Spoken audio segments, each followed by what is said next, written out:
तो चलिए, हमने पिछले वीडियो में लगभग 100 क्वेश्चन था साइंस का, जिसका कि हम डिस्कशन कर चुके हैं। अब जो ये वीडियो फिर हमारा ये दूसरा लेक्चर है, ठीक है।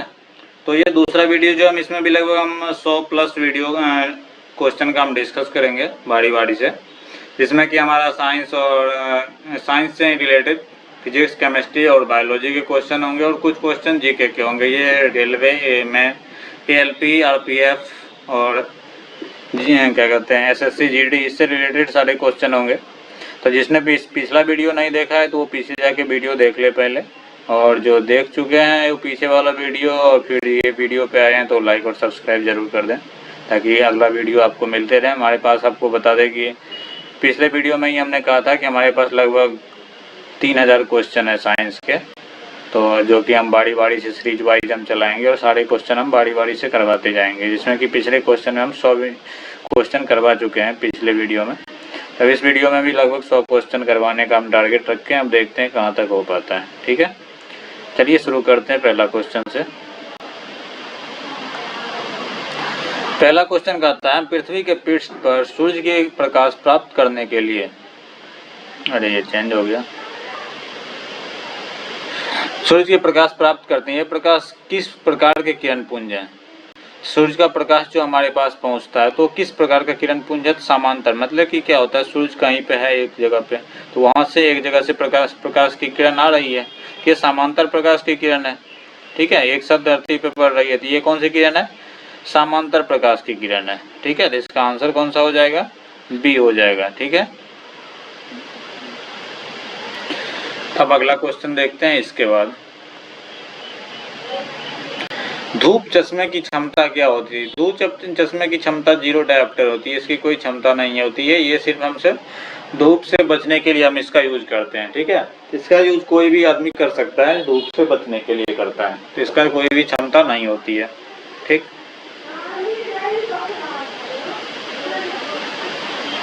अब अगला क्वेश्चन है, एक उत्तल लेंस को जब पानी में डुबाया जाता है तो उसकी क्षमता क्या होगी। उत्तल लेंस को हम पानी में डुबाएंगे तो उसकी क्षमता क्या होगी, घट जाती है। उत्तल लेंस को जब हम पानी में डुबाएंगे तो उसकी क्षमता क्या होगी, उत्तल लेंस की क्षमता घट जाएगी, ठीक है। अब अगला क्वेश्चन क्या कहता है, श्वेत प्रकाश जब फिल्म से होकर प्रिज्म से होकर गुजरता है तो जो वर्ण सबसे अधिक विचलित होते हैं वह कौन सा है। सबसे अधिक विचलित कौन होते हैं, देखिए श्वेत प्रकाश ये रहा, ठीक है। एक सेकेंड,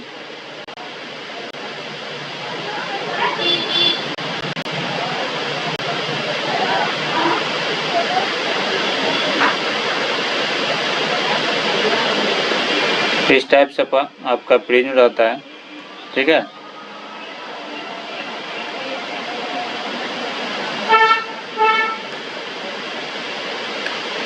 प्रिज्म के ऊपर कौन सी श्वेत प्रकाश आती है। श्वेत प्रकाश जब प्रिज्म के ऊपर आती है,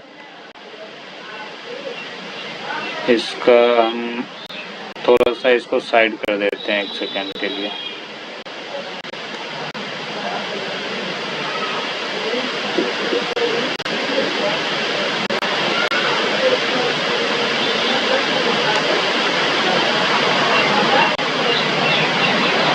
ठीक,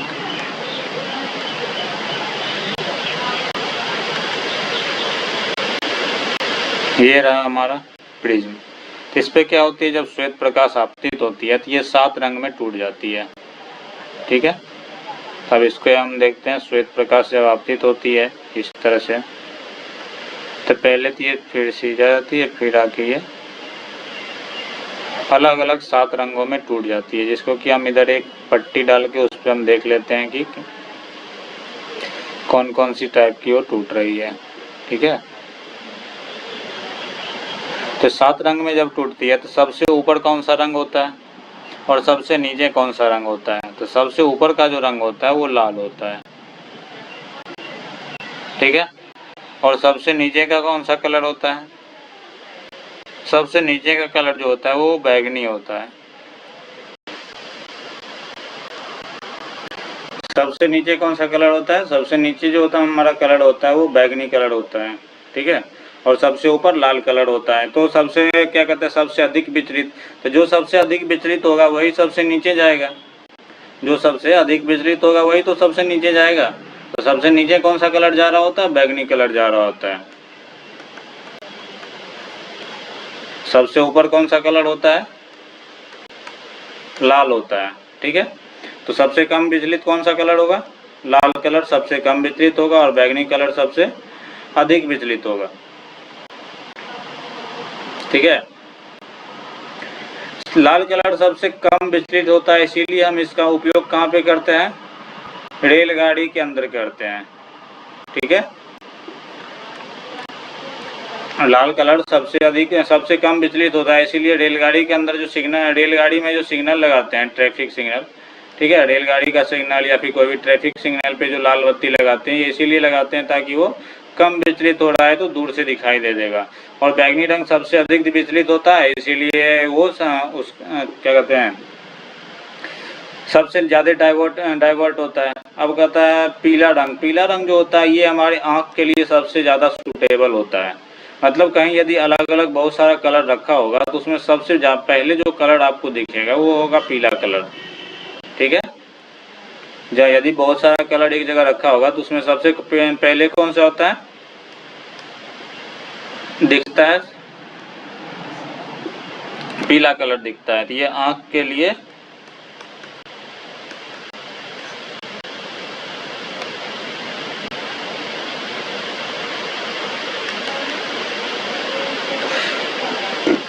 सूटेबल होता है।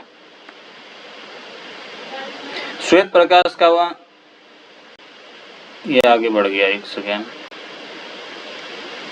श्वेत प्रकाश का अपने विभिन्न रंगों में अलग होने की घटना को क्या कहते हैं? श्वेत प्रकाश जब अलग अलग वर्ण में टूटता है तो उसको कहते हैं वर्ण विक्षेपण, ठीक है।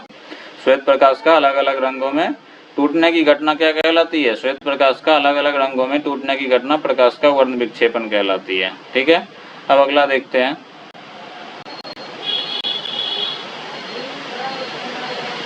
श्वेत प्रकाश जब प्रिज्म से होकर गुजरता है तो सबसे कम विचलित कौन होता है? अभी तुरंत बताए थे कि सबसे कम विचलित कौन होता है? लाल रंग सबसे कम विचलित होता है और सबसे अधिक बैगनी कलर विचलित होता है। ये प्रकाश चैप्टर का क्वेश्चन आ रहा है आपके पास, ठीक है। प्रिज्म में प्रकाश के विभिन्न रंगों का विभाजन क्या कहलाता है? प्रकाश के विभिन्न रंगों का विभाजन होना क्या कहलाता है? प्रकाश का वर्ण विक्षेपण कहलाता है। प्रिज्म में प्रकाश के कितने भागों में टूटते हैं? 7 भागों में टूटते हैं। तो 7 भागों में टूटने की घटना को क्या कहते हैं?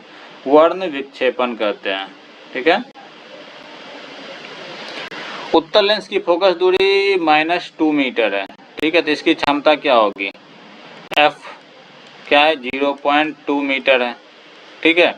तो क्षमता d इक्वल टू क्या होता है? d इक्वल टू होता है 1/f, ठीक। यहाँ से क्या आ जाएगा?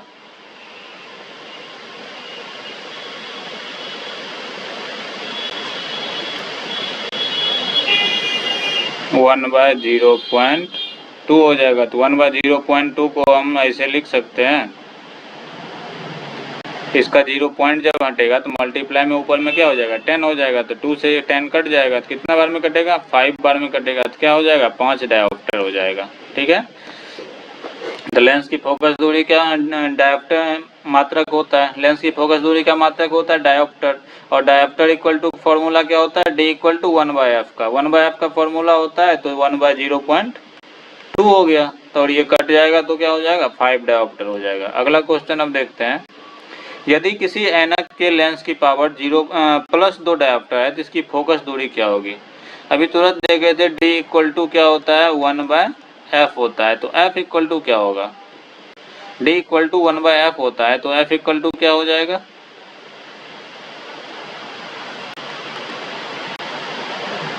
1/d हो सकता, और ये सेंटीमीटर।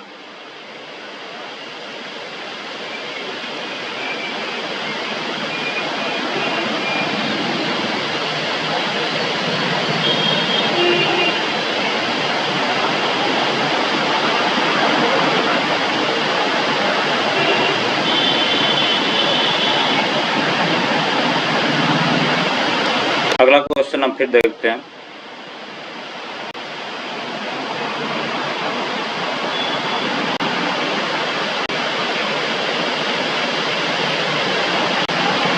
निम्नलिखित में कौन प्राथमिक रंग नहीं है? प्राथमिक रंग ट्रायंगल पे आप देखे होंगे, पीला, लाल और हरा, ठीक है। पीला, लाल और हरा प्राथमिक रंग है। तब इसके बाद जो बच गया वो कौन सा होगा? अरे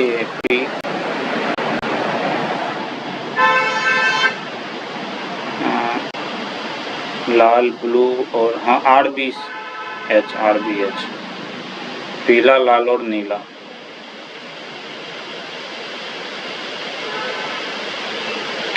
तो पीला, लाल और नीला क्या हो जाता है हमारा? पीला, लाल और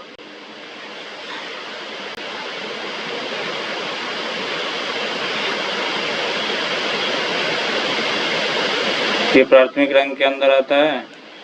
तो हमारा बचेगा कौन सा? RBH। R, ये हो गया B और ये हो गया H। तो R मतलब हो गया रेड और B से हो गया ब्लू, H से हो गया हरा या फिर ग्रीन, RBG, जिसे हरा ले लीजिए या फिर डबल एन ग्रीन। तो बच के पीला, लाल, हरा और नीला, ये क्या हो गया? प्राथमिक रंग हो गया। और हमारा क्या हो गया? नहीं, कौन सा है? पीला। तो पीला जो है हमारा वो प्राथमिक रंग नहीं है। अगला क्वेश्चन देखते हैं इसके बाद। निम्नलिखित में कौन रंग स्वमिश्रित दिन और रात के समय सर्वाधिक सुविधाजनक होता है? रात के समय सर्वाधिक सुविधाजनक होता है। निम्नलिखित में कौन रंग सम्मिश्रण रंग समीकरण दिन और रात के समय सर्वाधिक सुविधाजनक होता है? लाल और हरा, मतलब किसको हम ज़्यादा आसानी से देख पाते हैं, ठीक है। लाल में दिन में या फिर रात में। ये लाल और हरा हो गया। सूरज की किरण में कितने रंग होते हैं? कितने रंग आप देखते हैं? श्वेत प्रकाश 7 भागों में टूटता है। सूर्य से श्वेत प्रकाश आता है और वो 7 भागों में टूटता है, ठीक। अगला क्वेश्चन फिर देखते हैं। जब प्रकाश के लाल, हरा व नीला रंग का समान अनुप्रस्थ में मिलाया जाता है तो परिणामी रंग क्या देता है? सफेद रंग देता है। जब लाल, हरा और पीला को नीला को, लाल, हरा और नीला को हम एक साथ मिलाते हैं तो हमारा कौन सा रंग देता है? सफेद रंग देता है, ठीक है।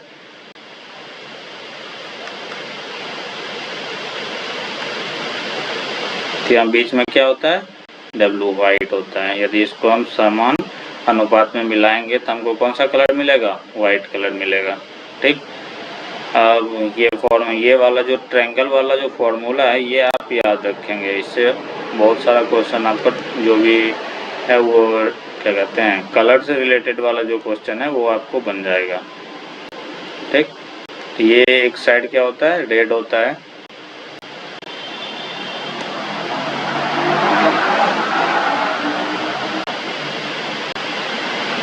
और नीचे में क्या होता है? एक तरफ हरा होता है।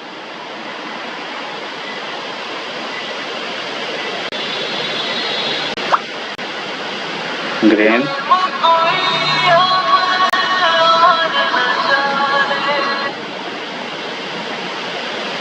और एक साइड क्या होता है?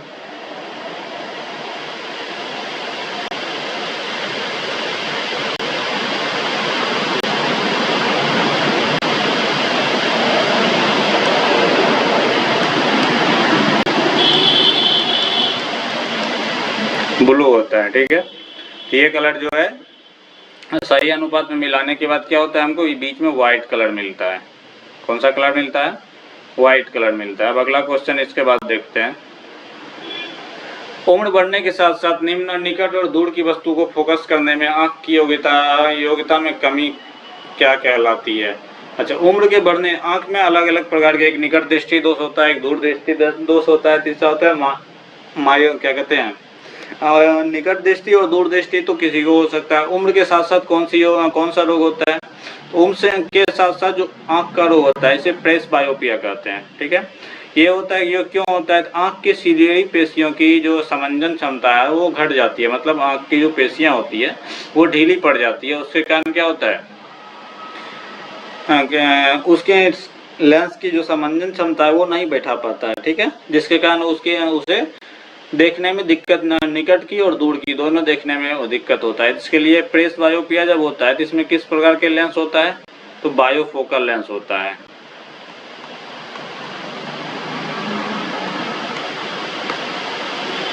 बायोफोकल लेंस का चश्मा इसमें पहना जाता है, ठीक। इसके बाद देखते हैं अगला क्वेश्चन। फोटोग्राफिक कैमरे में कौन सा भाग आंख के रेटिना की तरह कार्य करता है? आंख के रेटिना की तरह कौन सा कार्य करता है?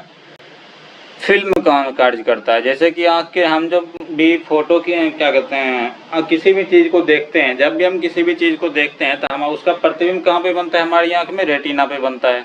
हमारी आंख में प्रतिबिंब कहाँ बनेगा? रेटिना पे बनेगा, ठीक है। लेकिन जब हम किसी चीज का फोटो खींचते हैं तो फोटो में जब खींचते हैं कैमरा के अंदर, उसका जो प्रतिबिंब बनता है वो किस पे बनता है? फिल्म पे बनता है। किस पे बनता है? फिल्म पे बनता है, जिसको कि हम रील बोलते हैं। पहले आप लोग यदि देखे होंगे कि पीछे पहले का कैमरा जो हम लोग खींचने के लिए जाते थे फोटो, तो उसमें एक रील अलग से उसमें डाला जाता था, ठीक है। फिर हम फोटो खींचते थे तो उस रील पर उसका जो रहता है इमेज बन जाता था, फिर उसको जो है हम साफ करवाते थे, ठीक। अब अगला क्वेश्चन देखते हैं। सबसे कम तरंगदैर्ध्य वाला प्रकाश कौन सा होता है? सबसे कम तरंगदैर्ध्य जिसका होगा वो सबसे ज्यादा विचलित होगा, ठीक है। बैगनी का तरंगदैर्ध्य सबसे कम होता है, ये ज्यादा सबसे ज्यादा विचलित भी होता है, ठीक है। और सबसे अधिक तरंगदैर्ध्य किसका होता है? लाल का। सबसे अधिक तरंगदैर्ध्य होता है किसका? लाल का, ठीक। ये कम समय में दूर तक जा सकता है और विचलित भी कम होता है। अगला क्वेश्चन क्या कहते हैं? यदि वायुमंडल ना हो तो पृथ्वी से आकाश किस रंग का दिखेगा? वायुमंडल नहीं होगा तो काला दिखेगा, ठीक है। इसीलिए अंतरिक्ष यात्री में, अंतरिक्ष में वायुमंडल नहीं होता है तो वहां पर अंतरिक्ष यात्री को आकाश काला दिखता है। अगला क्वेश्चन देखते हैं 18 नंबर क्या कहता है? प्रकाश का रंग निश्चित किया जाता है। प्रकाश का रंग किसके द्वारा निश्चित किया जाता है? तरंगदैर्ध्य के द्वारा निश्चित किया जाता है। जिसका तरंगदैर्ध्य अलग अलग प्रकाश के रंग का अलग अलग तरंगदैर्ध्य होता है। निम्नलिखित में किस रंग का तरंगदैर्ध्य निम्नलिखित में किस रंग का तरंगदैर्ध्य सबसे अधिक होता है? तो लाल रंग का तरंगदैर्ध्य सबसे अधिक होता है। सबसे कम किसका होता है? तो बैगनी रंग का तरंगदैर्ध्य सबसे कम होता है। किस अपारदर्शी वस्तु का रंग उस रंग के कारण होता है जिसे वह परावर्तित करता है, ठीक है। जो किसी भी वस्तु का रंग जो होता है वो उस रंग का इसीलिए देख रहा है कि बाकी सारे रंग को वो अपने अंदर अवशोषित कर लिया और जिस रंग को वो वापस परावर्तित कर देता है वो उसी रंग का दिखता है, ठीक है।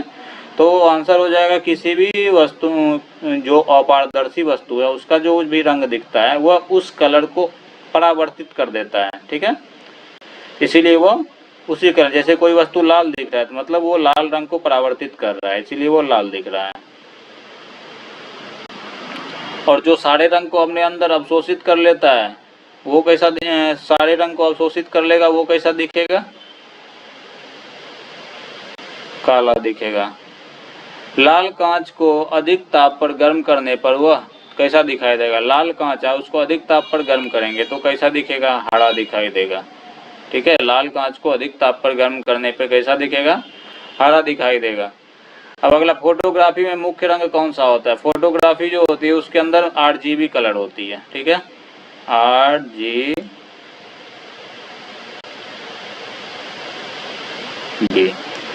ठीक है। रेड, ग्रीन और ब्लू RGB कलर होता है मुख्य रूप से। कहीं कहीं CMYK भी यूज किया जाता है लेकिन मुख्य रूप से RGB का ही यूज होता है।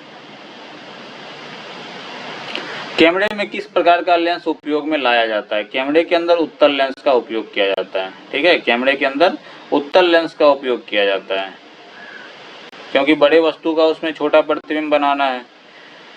अब क्या हरी पत्ती का पौधा लाल रोशनी में रखने पर कैसा दिखाई पड़ेगा? हरी पत्ती का पौधा है और उसको हम रखेंगे लाल रोशनी में, ठीक है, तो दिखाई कैसा पड़ेगा? तो दिखाई पड़ेगा कैसा? काला दिखाई पड़ेगा। अब अगला क्वेश्चन देखते हैं। आइरिस को का क्या काम होता है? आइरिस का काम होता है आंख में जाने वाले प्रकाश की मात्रा को नियंत्रित करना, ठीक है। आंख में प्रकाश की मात्रा कितनी जा रही है उसको नियंत्रित करना, ये किसका काम है? आइरिस का काम होता है। अब अगला क्वेश्चन देखते हैं क्या कह रहा है। आंख में पीछे,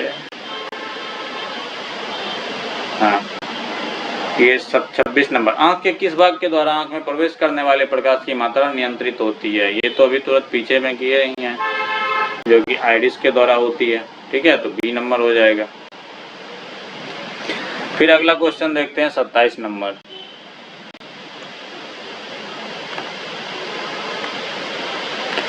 27 नंबर क्या कहता है, कोई व्यक्ति दूर की वस्तु को स्पष्ट नहीं देख सकता, यह उसकी दृष्टि में कौन सा दोष है। तो दूर की नहीं दिख रहा है तो मतलब है निकट दृष्टि दोष है, और निकट की नहीं दिख रहा है तो दूर दृष्टि दोष है। निकट की नहीं दिख रहा है दूर दृष्टि दोष है, दूर की नहीं दिख रहा है तो निकट दृष्टि दोष है। ठीक है,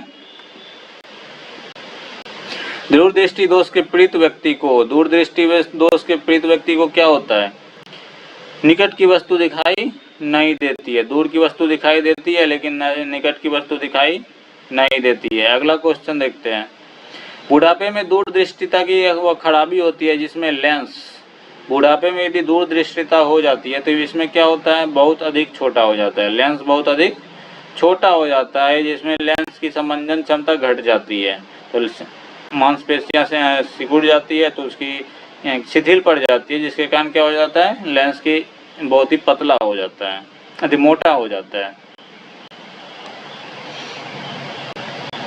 जरा दृष्टि दोष प्रेस बायोपिया, जरा दृष्टि दोष के उपचार में के लिए क्या करते हैं, बायोफोकल लेंस। बायोफोकल लेंस में क्या होता है, उत्तल और अवतल दोनों लेंस मिक्स होता है। ठीक है, इसमें दो लेंस लगे होते हैं, उत्तल और अवतल। ठीक है, इसीलिए इसको हम बायोफोकल लेंस कहते हैं।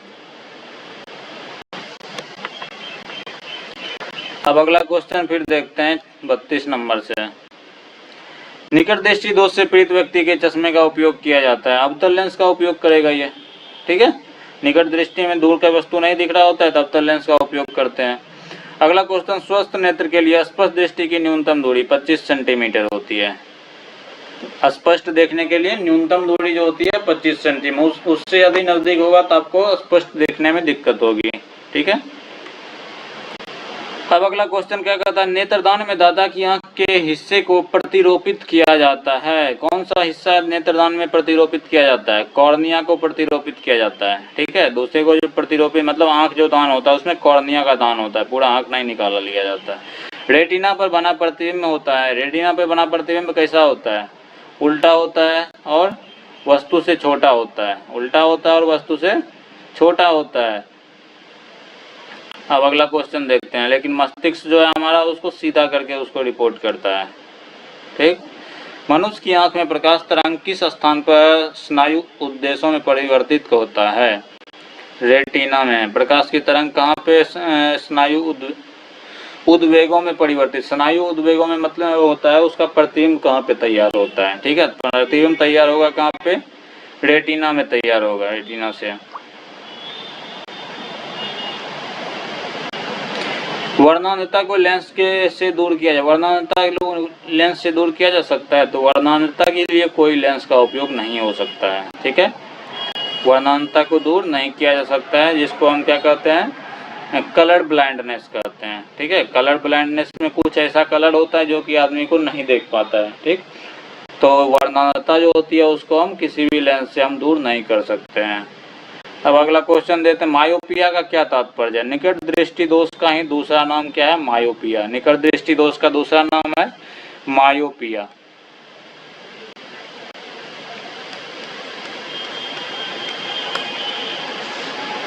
ठीक, अगला क्वेश्चन देखते हैं,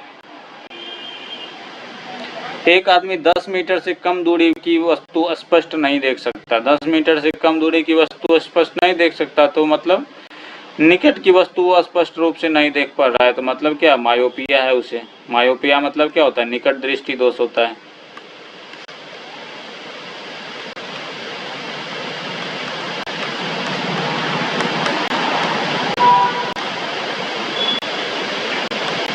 अब अगला क्वेश्चन देखते हैं, कहता है जो घड़ी साज घड़ी की बारीक पुर्जे को देखने के लिए किसका उपयोग करता है।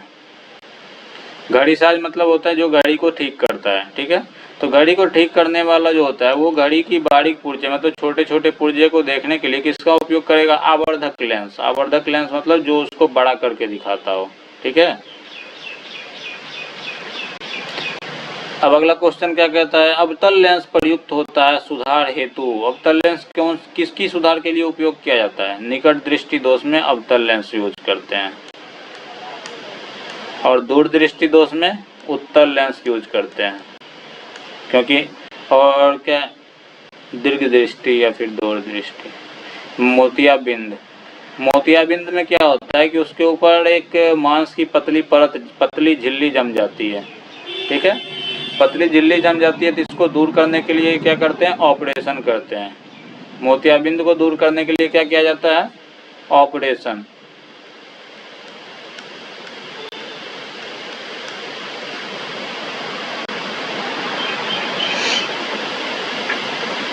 अब अगला क्वेश्चन देखते हैं। तंतु प्रकाशीय संचार, तंतु किस रूप से प्रवाहित होता है। तंतु प्रकाशीय संचार का मतलब होता है ऑप्टिकल फाइबर, ठीक है। तो किस संचार के में संकेत रूप में तंतु प्रकाशीय संचार में संकेत किस रूप में जाता है, तो ये तरंग के रूप में जाता है, ठीक है।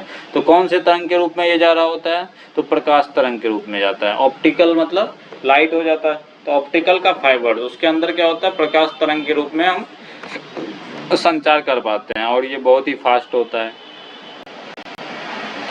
अब अगला क्वेश्चन क्या है, निम्नलिखित प्रकाश के कांच में से एक परावैंगनिक किरण का विच्छेदन कर सकता है। परावैंगनिक किरण का विच्छेदन कौन कर सकता है, क्रूक्स कांच कर सकता है, ठीक है। अगला क्वेश्चन, सूर्य के में पहले दीर्घवृत्तीय प्रतीत होता है क्योंकि क्यों होता है, प्रकाश के अपवर्तन के प्रभाव पड़ता है। प्रकाश के अपवर्तन के कारण पहले सूर्य कैसा दिखाई पड़ता है, दीर्घवृत्तीय दिखाई पड़ता है, मतलब इस रूप से दिखता है, इस रूप से सुबह के समय में आपको दिखेगा, ठीक है। अगला क्वेश्चन देखते हैं, दूर की वस्तु को निरीक्षण के लिए किस प्रकाशीय यंत्र का उपयोग किया जाता है। दूर की वस्तु को निगरानी के लिए, दूर की वस्तु के लिए दूरदर्शी का उपयोग करते हैं, ठीक है, जिसको हम दूरबीन भी बोलते हैं। एक आदमी 1 मीटर से कम दूरी की वस्तु स्पष्ट नहीं देख पाता है, मतलब क्या है, निकट दृष्टि दोष है, ठीक है। नहीं, निकट नहीं, निकट की दूर की नहीं दिखेगी तो निकट दृष्टि, निकट की नहीं दिखेगी तो दूर दृष्टि दोष है। एक सेकेंड, कौन सी दोष है, उसे दूरदृष्टि दोष है।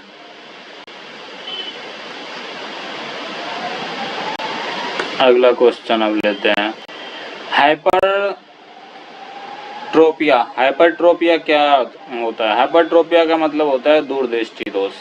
मायोपिया का मतलब होता है निकट दृष्टि दोष, और हाइपरट्रोपिया का मतलब होता है दूरदृष्टि दोष।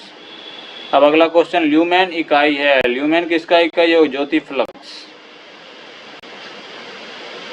ठीक है। अगला क्वेश्चन,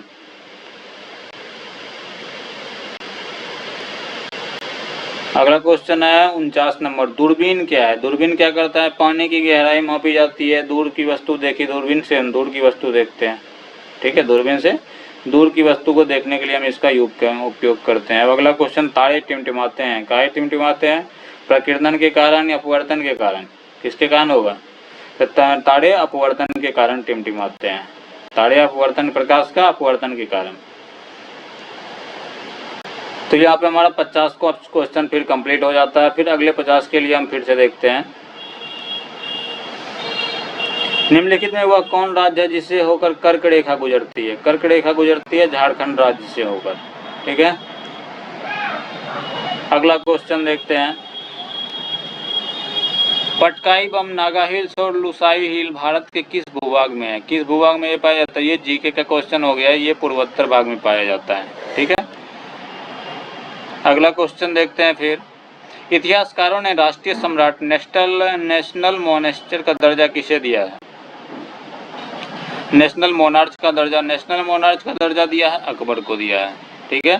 अब अगला क्वेश्चन फिर देखते हैं, भारत का सबसे पुराना स्टॉक एक्सचेंज कौन सा है, तो बम्बई स्टॉक एक्सचेंज, जिसको हम शॉर्ट में BSE बोलते हैं।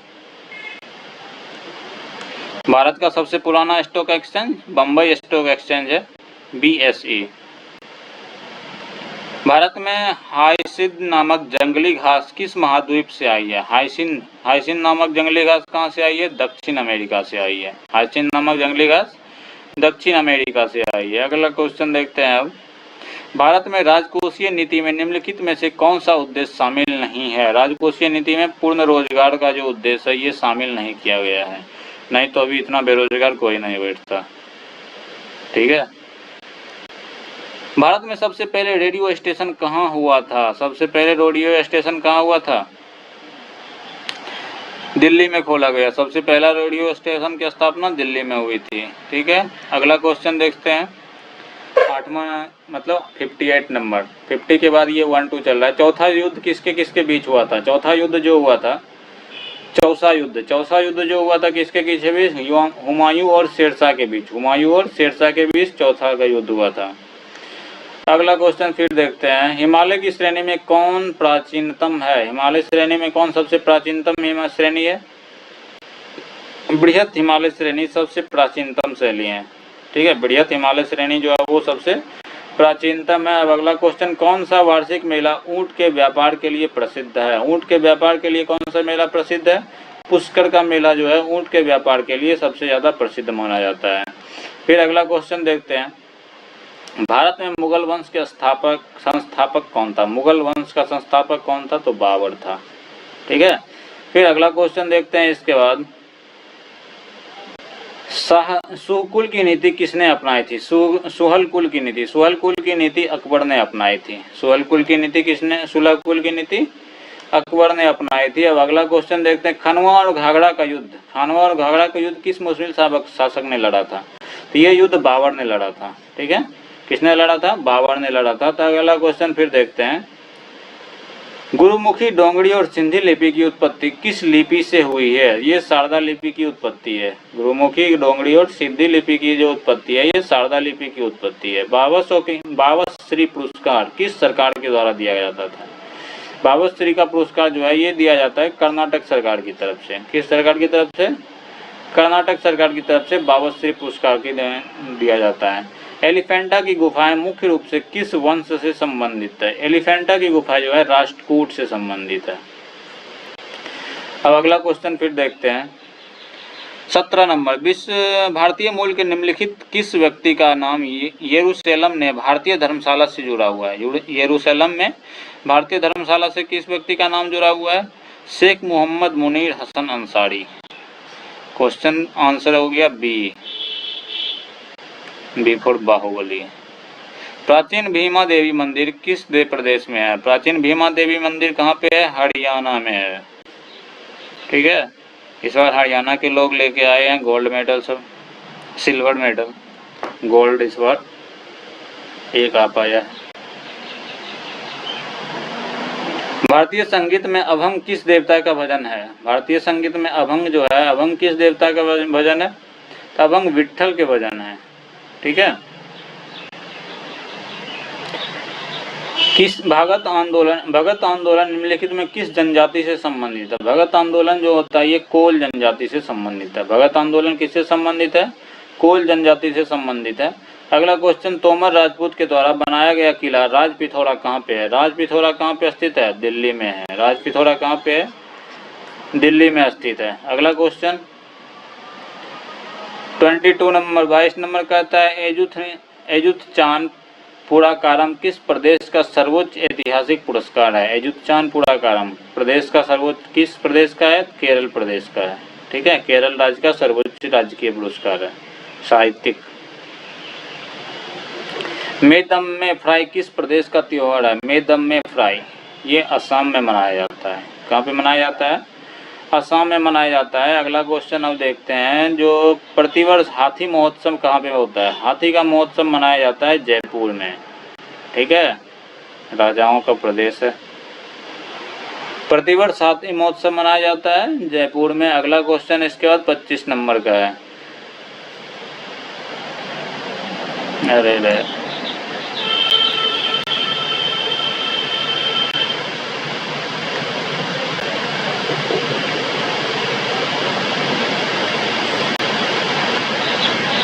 राष्ट्रीय स्मारक प्राधिकरण के चेयरपर्सन कौन है? राष्ट्रीय अधिकरण इसके हैं राष्ट्रपति होते हैं। ठीक है, अगला क्वेश्चन है 26 नंबर। 26 नंबर क्या कहता है?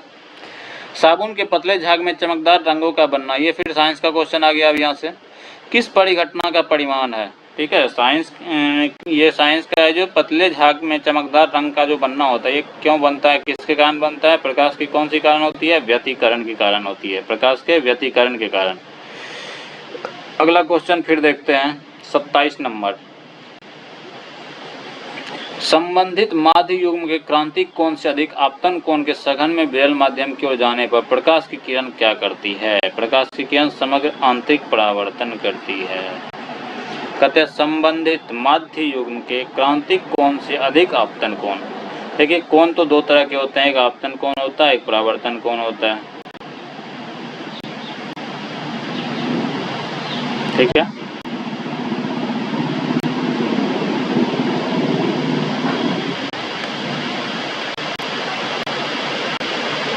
ये हो गया आपतन कोण। ठीक,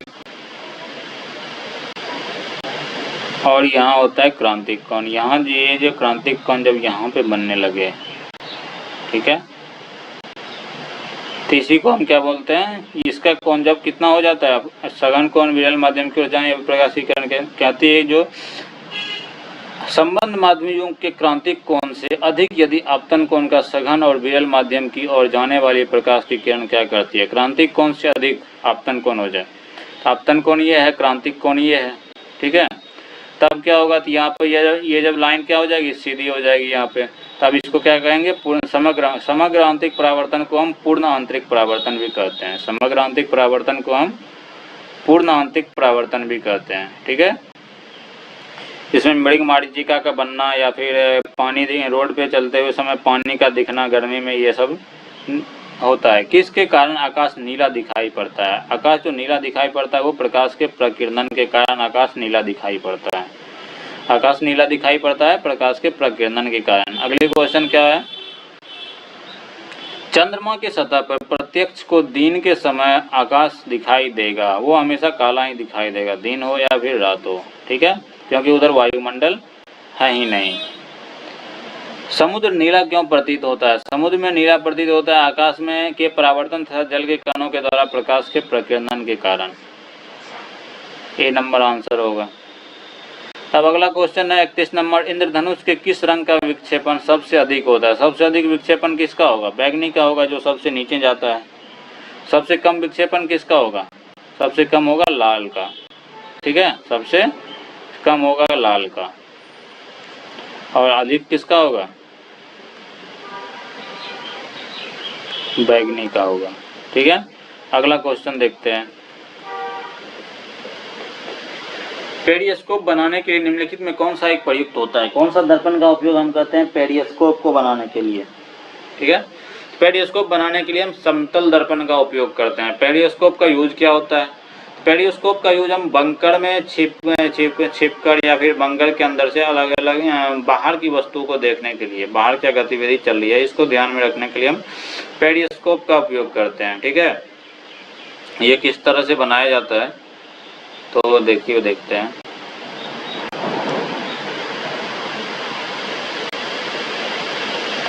इस तरह से एक पाइप ली जाती है और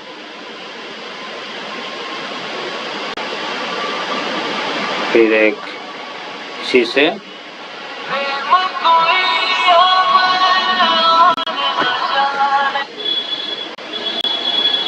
एक और पाइप को ऐसे जोड़ दिया जाता है।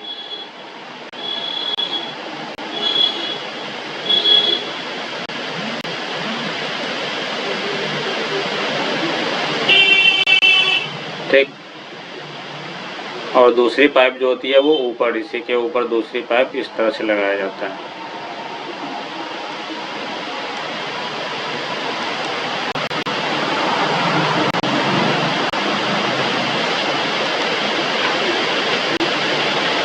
ठीक,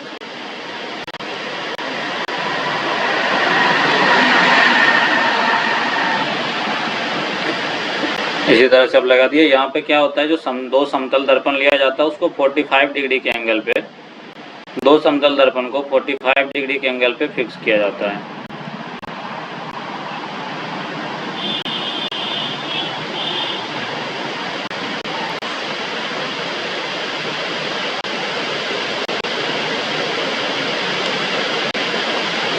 एक समतल दर्पण को यहाँ लगाया जाता है और एक समतल दर्पण को यहाँ लगाया जाता है, इस तरह से।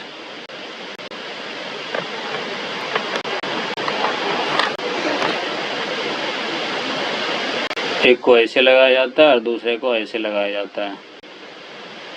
और यहाँ से जब कोई वस्तु प्रकाश की किरण आती है तो इस पे आती है, और ये क्या 45 डिग्री पर आने पे ये क्या करता है, नीचे की ओर मोड़ देता है, और नीचे से फिर ये इधर की ओर चले जाता है। ठीक है, तो इस तरह से दो समतल दर्पण, कितने तो समतल दर्पण, दो समतल दर्पण, और इसको कितने एंगल पे होता है, 45 डिग्री के एंगल पे इसको सेट किया जाता है। ठीक है, उपयोग क्या होता है, तो बंकर में छिप के बंकर के बाहर की गतिविधि को देखने के लिए किया जाता है, या फिर समुद्र के अंदर गोताखोर या फिर सैनिक इसका उपयोग करते हैं नीचे छुपकर बाहर की गतिविधि को देखने के लिए। ठीक है, आगे क्वेश्चन देखते हैं, कौन सा 33 नंबर का। सूखा बालू चमकीला क्यों दिखाई देता है जबकि गीला बालू विद्युतहीन होता है। ठीक है, गीला बालू जो होता है वो चमकीला नहीं दिखता है, और जबकि सूखा बालू ज़्यादा चमकीला दिखता है, इसका क्या कारण है। ठीक है, चमकीला दिखने का कारण होता है इसका परावर्तन होता है। तो गीला बालू में पानी की मात्रा अधिक होने के कारण वो क्या करती है, प्रकाश का परावर्तन नहीं कर पाती है, और प्रकाश का परावर्तन अच्छे से नहीं कर पाने के कारण वो चमकीला नहीं दिख पाता है। अब अगला क्वेश्चन देखते हैं 34 नंबर।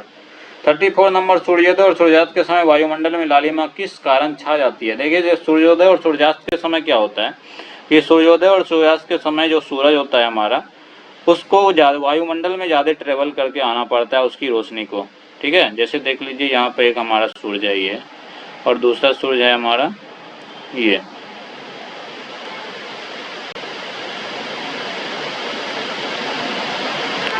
और तीसरा मान लीजिए हमारा यहाँ पे है, ये दोपहर के समय का हो गया। ठीक, और हम यहाँ पे खड़े हैं।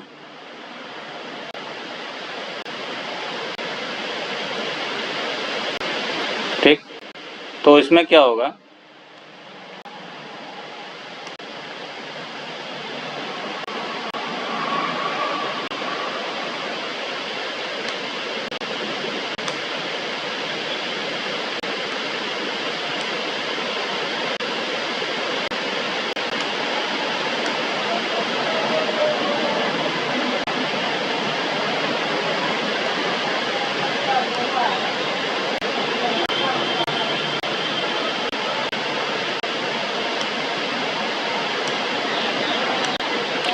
ठीक है। तो अब देखिए इसके समय क्या हो जाता है ना, जब सूर्य की किरण दोपहर के समय या फिर दोपहर के समय होती है तो उस समय उसको कम दूरी को ट्रेवल करके यहाँ से डायरेक्ट आ जाता है। ठीक है, वहीं जब सुबह और शाम के समय होता है तो उसको ज़्यादा डिस्टेंस को ट्रेवल करके पहुँचना पड़ता है। तो ज़्यादा डिस्टेंस ट्रेवल करके पहुँचने के कारण क्या हो जाता है कि जो जिसका तरंग दैर्घ्य अधिक होगा, जो ज़्यादा दूर तक जा पाएगा, वो कलर हमको ज़्यादा दिखता है। तो तरंग दैर्घ्य किसका ज़्यादा होता है, लाल रंग का ज़्यादा होता है। ठीक है, किसका तरंग दैर्घ्य ज़्यादा होता है, तो लाल रंग का तरंग दैर्घ्य ज़्यादा होता है।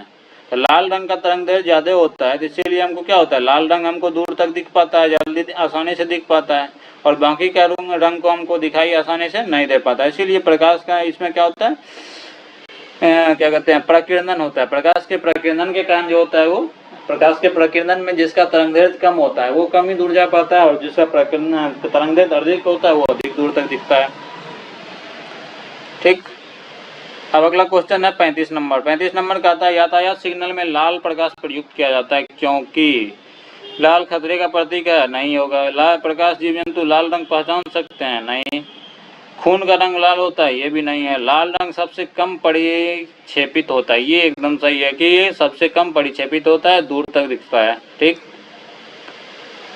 अब अगला, वातावरण में प्रकाश का विसरण निम्नलिखित की वजह से होता है। प्रकाश का विसरण किसकी वजह से होता है, प्रकाश का विसरण जो होता है वो धूलकण की वजह से होता है। ठीक है, वायुमंडल में धूलकण मौजूद होता है, जब प्रकाश की किरण एक दूसरे से धूलकण से टकराती है तो अलग अलग मुड़ते जाती है, इसके कारण प्रकाश का विसरण होता है। जब प्रकाश की किरण एक माध्यम से दूसरे माध्यम में जाती है तो इसकी क्या होती है, एक माध्यम से दूसरे माध्यम में जाने पर क्या चेंजिंग होती है, आवृत्ति बढ़ जाती है, आवृत्ति बढ़ सकती है। तरंग दैर्घ्य समान बना रहता है, नहीं, आवृत्ति बनी रहती है, आवृत्ति सिर्फ बनी रहती है। ठीक है, बाकी सब चेंज हो जाता है। तरंग दैर्घ्य भी बढ़ सकता है, तरंग दैर्घ्य घट जाती है या फिर बढ़ जाती है। तरंग दैर्घ्य में दोनों हो सकता है, घट भी सकती है और बढ़ भी सकती है, दोनों हमेशा फिक्स नहीं है, इसमें घटेगा ही। तरंग दैर्घ्य सामान्य बना नहीं, सामान्य तो बना नहीं रहेगा, माध्यम पे डिपेंड करेगा। आवृत्ति बढ़ जाती है, नहीं, इसमें भी नहीं होता, सिर्फ आवृत्ति समान बनी रहती है। अगला क्वेश्चन क्या कहते हैं, 38 नंबर कहता है यौगिक सूक्ष्मदर्शी क्या होता है। यौगिक सूक्ष्मदर्शी ऐसा सूक्ष्मदर्शी लेंस उत्तल होते हैं, ऐसे सूक्ष्मदर्शी लेंस जिसके लेंस अवतल होते हैं, ऐसे सूक्ष्मदर्शी लेंस जैसे दो सेटों के होते हैं एवं नेत्राकार लेंस एक नेत्रक होता है। सूक्ष्मदर्शी एक लेंस होता है।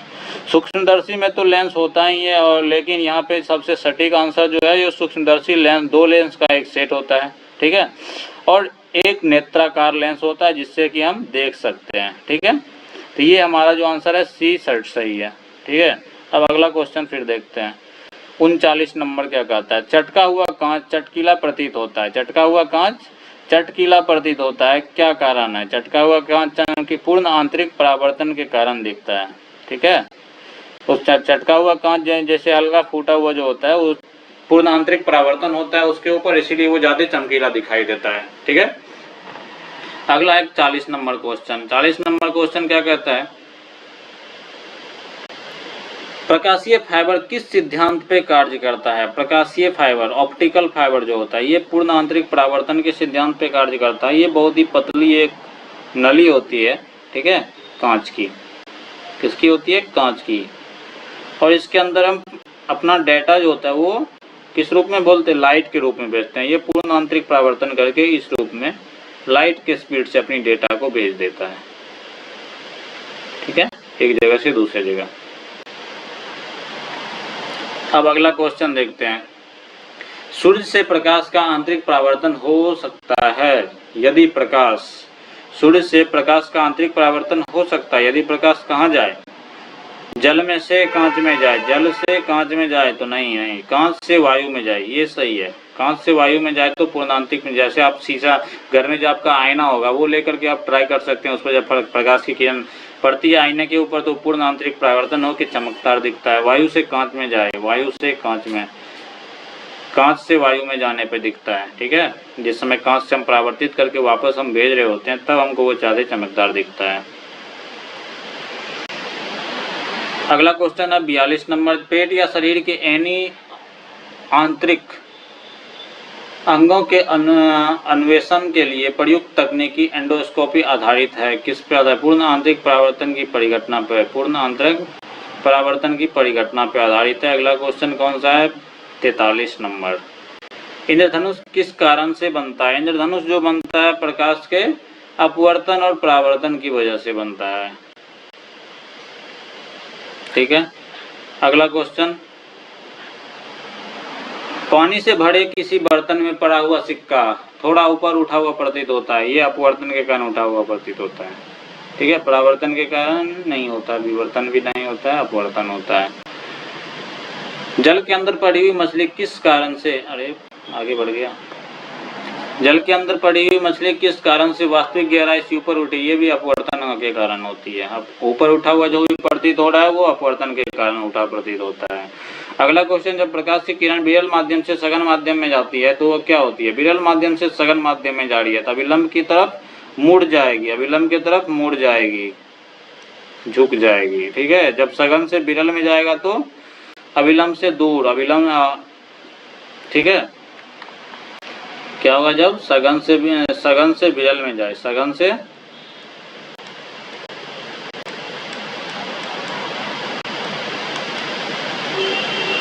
से विरल में जाने पर क्या होगा, अविलंब से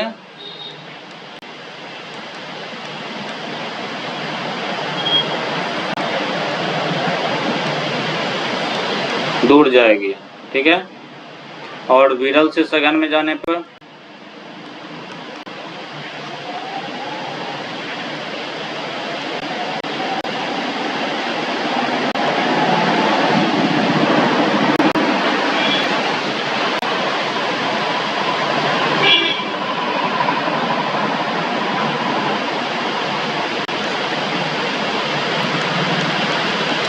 अविलंब की ओर मुड़ जाएगी।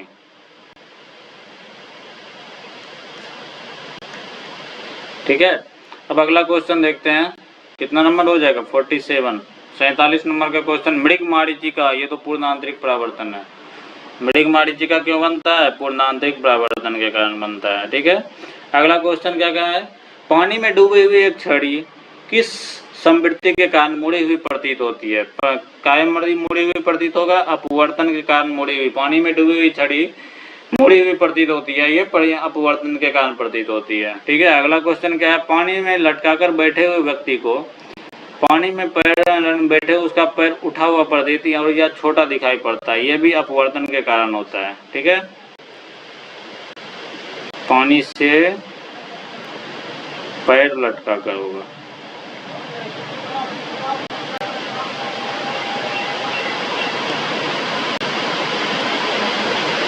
पैर लटका कर बैठे हुए व्यक्ति को उसका पैर उठा हुआ प्रतीत होता है, ये होता है पूर्ण अपवर्तन के कारण होता है। एक कटा हुआ हीरा क्यों जगमगाता है?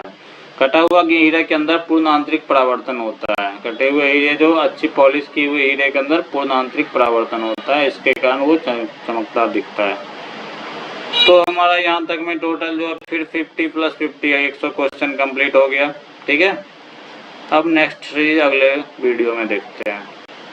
ठीक है, तो आपको बता दें कि जिसने अभी तक हमारे चैनल को सब्सक्राइब नहीं किया है तो पहले चैनल को सब्सक्राइब कर लें, उसके बाद बाकी जो भी रेलवे के क्वेश्चन